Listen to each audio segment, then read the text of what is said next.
Hi guys, welcome back for another week of sample stitch book. For those of you who have not joined us before, welcome. We're in the middle of doing a sample stitch book as a project where we're learning new stitches and then we're combining those stitches into a piece of embroidery. If you're just here to learn these two particular stitches, that's fine, welcome. And those of you that are returning to complete their book, very big welcome. Okay, I'll do a very quick run through. Of course, if you really want to know more information about the materials that are being used, you have a look at our introduction to the sampler stitch book and you'll find all the information. But I have some linen fabric here. If you don't want to use linen, you can use cotton. It's not a special type of linen, it's just something from the local fabric shop. It's not an embroidery linen or anything like that. Simple and easy. Got some woven interface on the back just to help sturdy it. Again, if you don't have that, you can just use some homespun cotton, something like that. It's not a problem. The threads we'll be using today are my own brand of wool embroidery threads. They're 100% merino that have been all naturally hand dyed by me. And the three colours we're using today are, we have eucalyptus leaves, which has been solar dyed. We have marigold and copper, my own homegrown marigolds with a copper mordant. And then we have coreopsis flower, which is a flower that grows up and down the mountain everywhere. It's just grows massively all along the roads and everywhere in spring. And I hand pick those and dye our embroidery threads. Now, if you obviously don't want to go out and buy new threads, you just, learning, want to use what you've got and keep it as cheap as possible, that's perfectly understandable. Any type of wool embroidery thread will do to apply. If you don't have anything like that, you could always use something like a Pearl 5 cotton, something that's got a little bit of thickness to it. That's the way the markings are done, is for something that's just that little bit thicker. So you want to sort of do that. Because I've just used a fine point marker on to mark out the patterns. These are the patterns for today. You'll find a template below. And if you use the embroidery thread or a Pearl 5 cotton, that will cover your markings. And it also fits in with the spacing that we're doing. So today we're going to have a look at the laid stitch and the burden stitch. Now these are two stitches that don't get used very often. They're not, a common thing. But I think that there's a place for them. There's definitely a place for them. We're going to use them in our, next piece of embroidery. And there's something for you to learn and a different way of doing some things.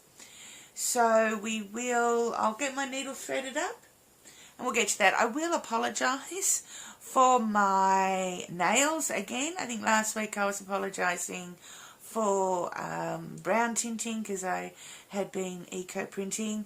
This time, I don't know if you can tell, but it's indigo dyeing I've been doing, and I should really wear gloves, but unfortunately I just can't grip things and do things that I get annoying, and I'd rather just deal with blue fingernails for a bit. So I do apologise to you out there, but hopefully it's not too annoying and we'll just get through the video. I'll be back in a minute. Alright, so I'm ready to go. I've got my coreopsis wool here. Now the first thing we're going to work on is the laid stitch, which we're going to do on this circle here.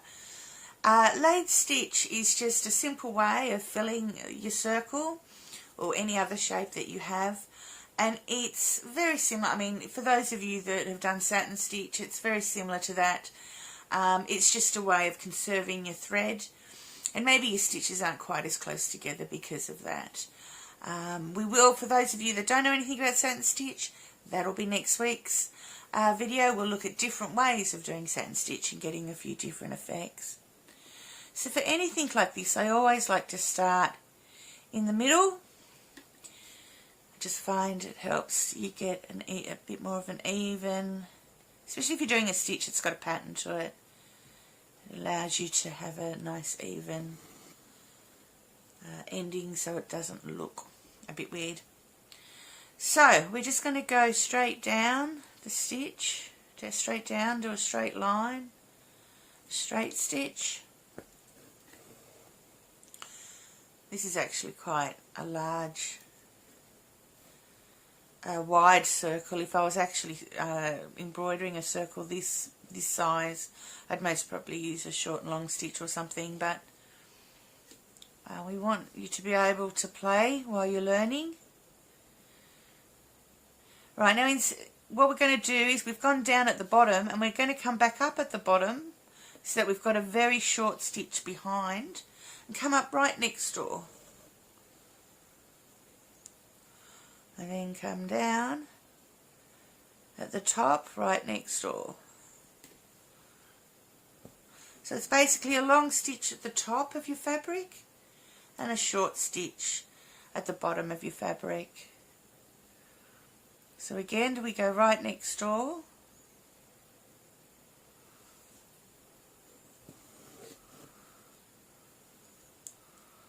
And then we come down right next door. Now, like I said, because with satin stitch, you're doing it a little bit differently, and you'll find you get your stitches a bit closer together. This one has a little bit more looser look about it, I suppose, or not as filled in look, because you are having to leave that space at your work, so you're not coming up at the same spot. You know, you're coming up next door, so it maybe doesn't look quite as tight as a satin stitch, a bit looser. So you've got a small stitch at the back. You're trying to get as close as possible without coming up at in the same hole, which of course would just totally undo your last stitch.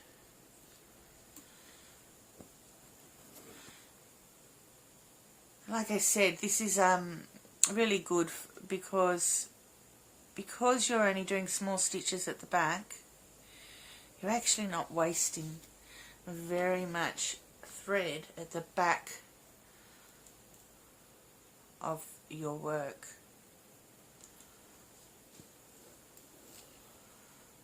You're only using thread basically that you see at the front. So you just keep going, trying to keep it as straight as possible, but you know, you're learning. If it's not totally straight, that's okay. But again, down to top, and then top to down, down to top, top to down. That isn't even making sense, Linda. How about top to bottom, bottom to top, top to bottom, bottom to top? That might make a little bit more sense.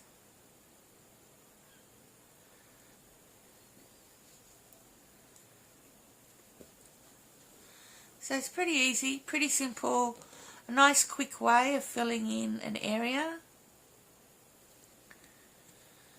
and a very efficient way of filling in an area where you're not wasting too much thread at the back of your work. As you can see, you've just got very small stitches at the back. Okay, so I will continue on, finish that side, and then come back and finish that side. And once that's done, we will come back and have a look at our next stitch.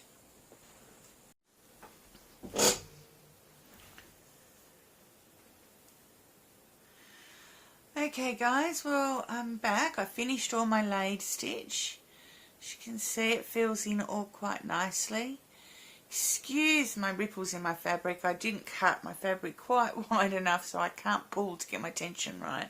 So it looks a little bit puckered, but once it comes out it'll be fine. But that's the only thing you really need to worry about with your laid stitch, so you don't pull things too tight to get too tight a tension. You want things to quite gently just sit on top of the fabric, but at the same time be taut enough that it's a straight line. So a little practice, a little play. Okay, so the next thing we're going to look at is burden stitch, and it is another filling stitch. As you can see, we're going to fill another circle in. Now what we're going to do is start off by just doing these lines. So I've got my marigold and copper thread, and we're just, in the same way we did the laid stitch, we're going to go over these lines from end to end.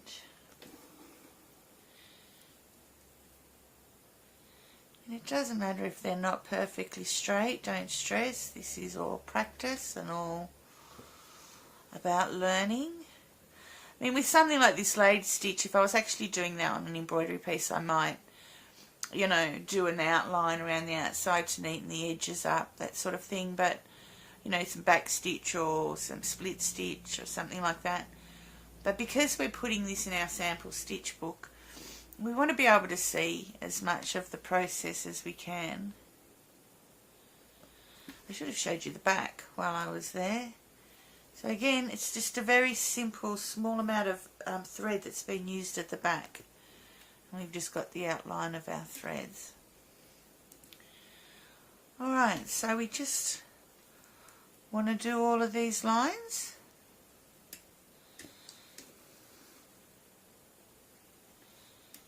And then once and again I'm just doing them in the same way as the laid stitch, just doing a short stitch at the back, but there's no right or wrong. If you want to go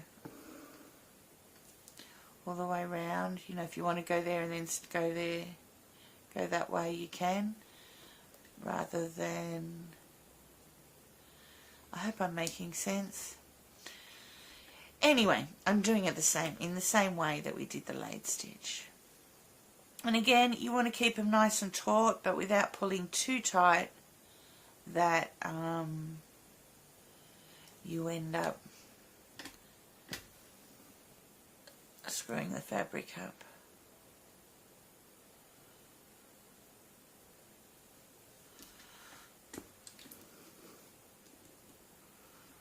Oops. Alright, so I will finish that. Rethread. I'm going to do this stitch in two colours so you can see as we're going along, you can see the two stages of the stitch. So I will finish this off and get my needle threaded again in most probably the yellow, the eucalyptus flowers, sorry. And I'll come back. Okay guys, back. I've finished my lines. As you can see, I've done it in the same way as the laid stitch, so that we've just got small stitches on the back here. And one of the other benefits of doing your filling stitches this way is that it not only helps save thread, but also leaves less bulk on the back, so that you've got plenty of free space and you're not getting too bulky. Right, so our burden stitch. We're going to start in the middle again, like we always do, to get things nice and centered. And we're going to be working over this thread here for the first stitch. We'll just work on the first stitch. Now what we want to do is come up just above the line underneath. So we don't want to come up too far down that it distorts the line and moves it. We want it to sort of sit flush to that line on top. Now we're going to go over our centre line and go up in a straight line, and again come down just next to the line above. Again, we don't want to be distorting it too much.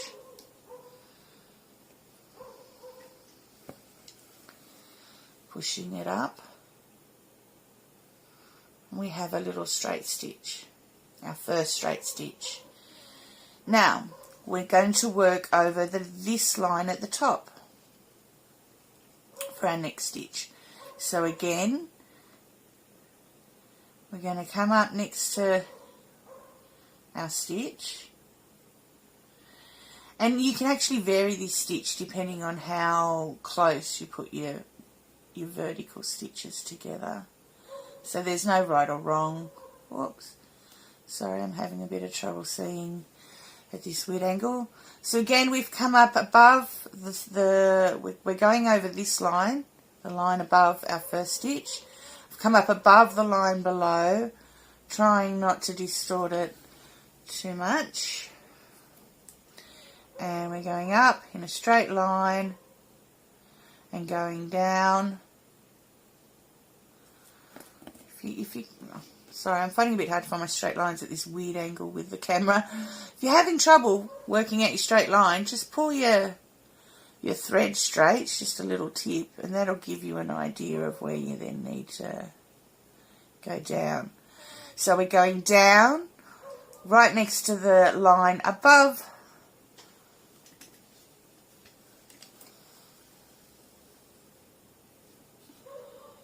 Okay. You see we've come up. We're covering the whole space surrounding the line we're going over. Does that make sense? So this is the whole space that surrounds the line we're going over. This is the whole space around the line we're going over. And we're going over that again. Now, I'm going to come back down.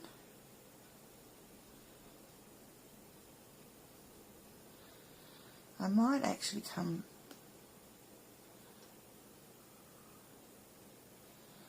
and we're going to do the same thing we did in the first stitch. So we've come down to the line below, going up to the line above.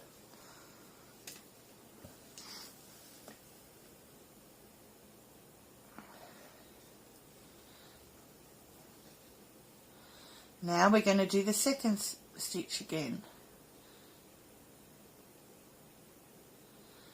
So you're working over two lines at a time.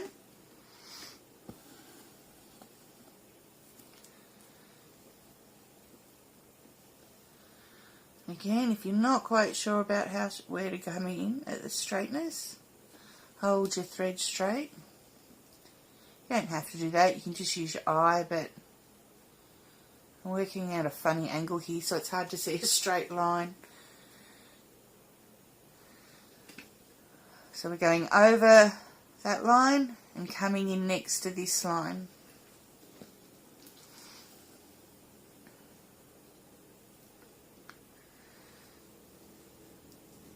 So, again, we want to come back down to the bottom.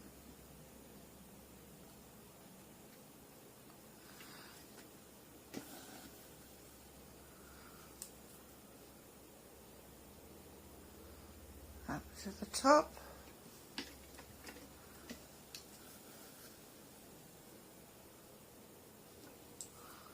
I'm not sure I'm getting perfectly straight lines here. Sorry about that. But hey, we're learning and playing, right? So it doesn't have to be perfect, and that's fine. So as you can see, it leaves a little bit of the horizontal lines for you to see. So, I mean, you don't have to use two. In this case, I'm using two different colours, so you can see the horizontal versus the vertical lines. But if you did it all in one colour, it wouldn't pop out as much, but it would give you a very textured look. You've got dips going through your fillings, so it gives you a lot more of a textured look. So it just depends how you're going to use it in your actual embroidery, what you're going to do with it, as to whether you want to use two totally separate colours or whether you want to use the same.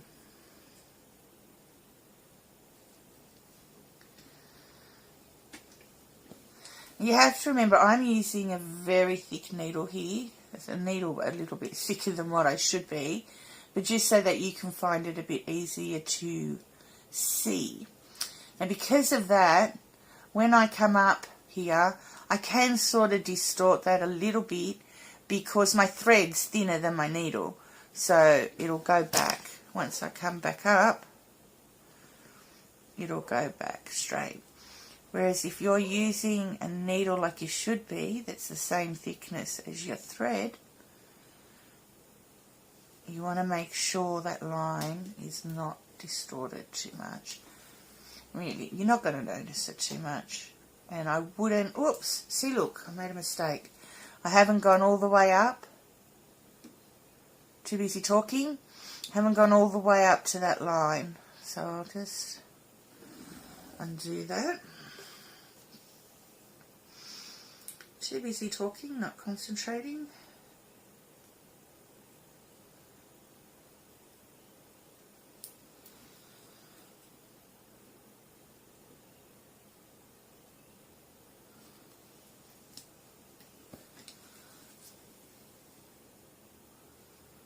Still not sure I went up quite enough, but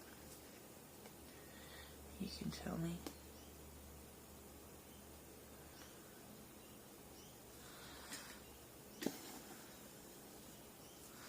Okay, so you continue on.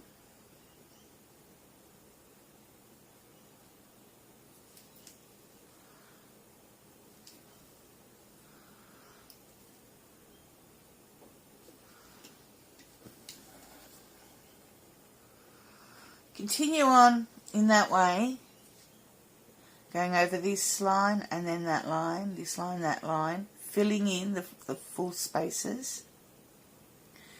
So I'll continue on, finish that row, and then I'll go across and finish this side of the row, so the whole row is complete. And I'll come back and we'll talk about the next two rows. Okay, I'm back. I've finished this line where we've done gone over two lines at the same time.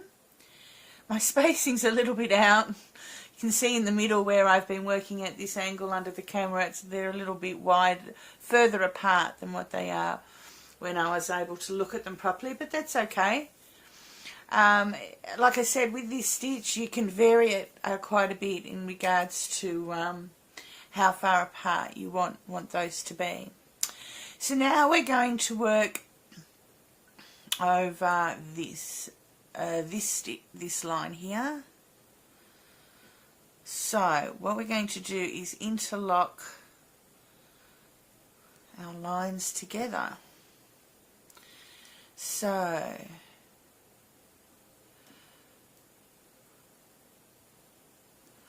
up and down,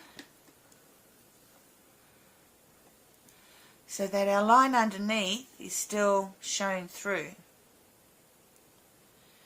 Now we need to go down. Because I'm on the edge of a curve, I'm not going all the way down.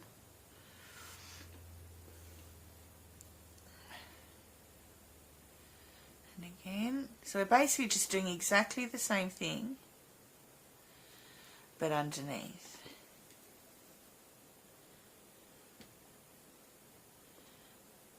We're going over the two bits of thread that haven't been gone over yet. So we're coming up just above the line below and going down just below the line above.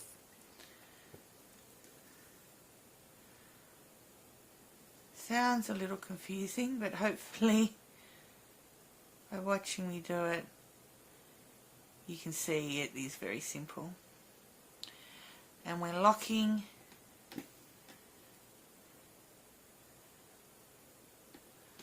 our rows together so it'll all look like one, and we're just leaving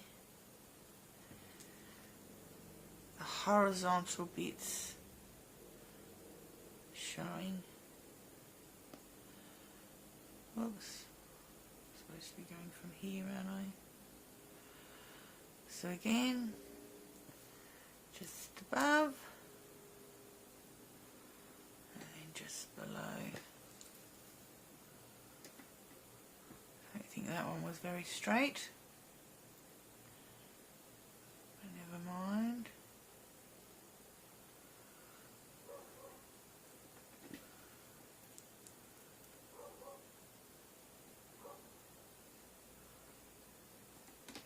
We're trying to keep our stitches all in line with each other.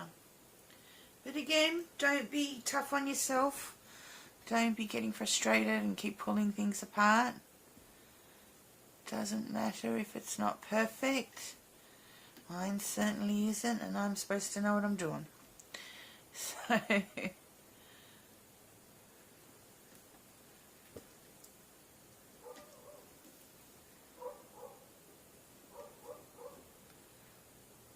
again,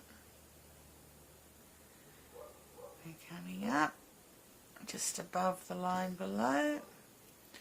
We're going down just below the line above.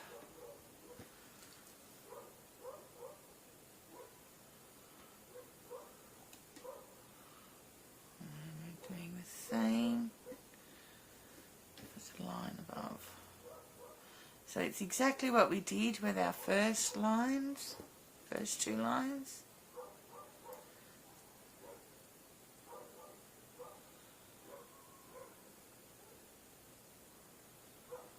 We're just trying to keep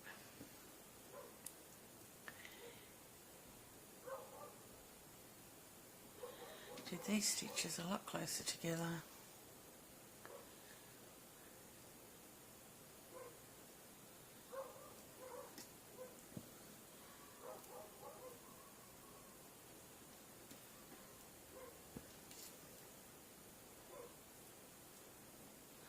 Well, I hope this is making sense, that you can see what's going on.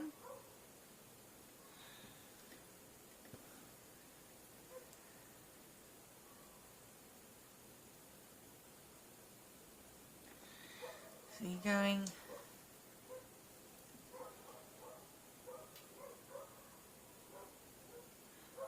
oops.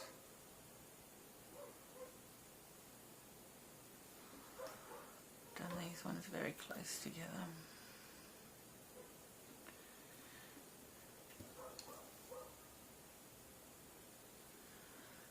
I hope you can see you've got your horizontal coming up in between, and if you look at them as vertical lines, you're sort of going over one and then leaving one, going over one, leaving one, going over one, leaving one. Then on the next vertical line you're doing the same thing, but going over the line you hadn't in the last time and leaving the line that you had last time free. In, out, and there we go.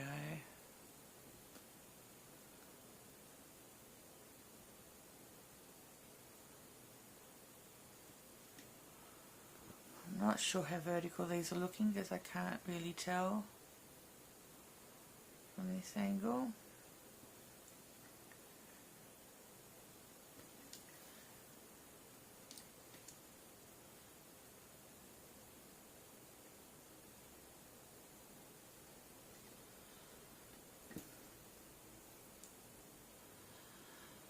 I hope you can see what I'm doing and that it's making sense to you, because I'm not sure I've described it very well. And it sounds a lot more complicated than it really is. Alright, so that's the burden stitch. As you can see, it gives a really nice, lovely sort of, this is all a very smooth effect, whereas this gives you a very hobbledy, you know, a bit more of a three-dimensional effect or two-dimensional effect. And I'll get it all finished and show you, and you can have a look at it. I thought I would just come back and talk to you about when you're getting around the curves, coming to the end of your rows and at the bottom here. What you really need to do is just do any little half stitches that you need to do to fill in the spots, following the same pattern that you've been doing. So here I've got a full stitch, and there isn't room for a full stitch here because there's no more vertical, no more horizontal lines. So I'm just adding a little stitch to fill in the gap. so there's no big white pieces of fabric left. So we're going back to a normal stitch.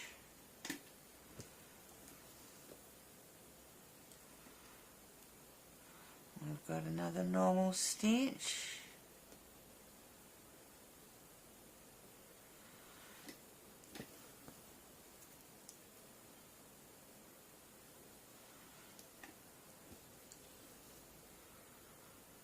Well, it's not a very straight one, but a normal one, sorry. But you'll see that we would then normally go back and do a stitch here as a normal stitch, but that just leaves a little white gap, and this would be the rows below normally, because there is no rows below. We'll just fill it in now, so that way it is no white material sticking out. So now again here, because we're coming around the curve, there's no room for a full stitch, so we'll just do part stitch. Now we're back to doing just a full stitch. Again, we just keep following the pattern and filling in what we need to fill in.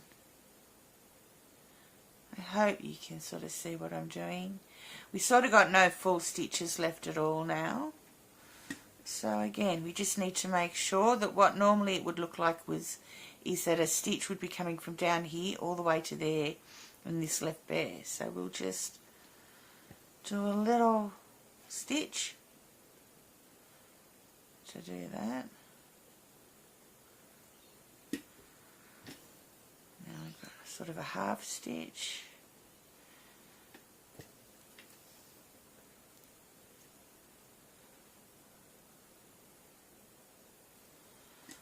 I might just move that over a bit.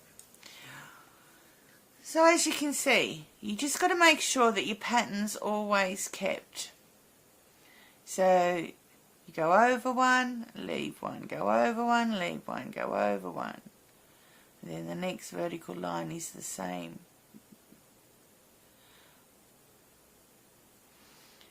I hope that makes sense to you.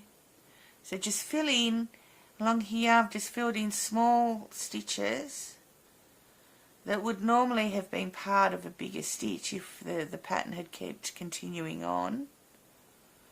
This would be part of it, you know, the next stitch. Just to complete the pattern and to not leave any big white spaces. Right, I'll keep finishing. Okay, so there we go. The burden stitch all finished. We've done our laid stitch previously. Just another little hint with the burden stitch. I feel like I haven't been very eloquent in getting my voice to tell you what to do. So I hope you've been able to see and follow along with what I'm doing. A little hint for when you're doing these little half stitches and quarter stitches to fill in your white gaps. If you're not quite sure, you're getting a bit lost in the pattern and quite sure exactly where to do your stitch, do the stitches you do know. Do the full stitches around it, and then go to the half stitches around it, and then to the smaller stitches. You know, do what you do know that you're sure of, and then go back and fill in the gaps and work it out. Because it can sometimes get a little confusing following along the pattern. So there you go, 2 filling stitches for this week. I hope you've enjoyed them. There's something a little bit different to what's normally done. And we'll come back next week and have a look at different ways of doing satin stitch. And then we will be able to get on to our picture embroidery piece, which I'm really looking forward to. Okay, see you later.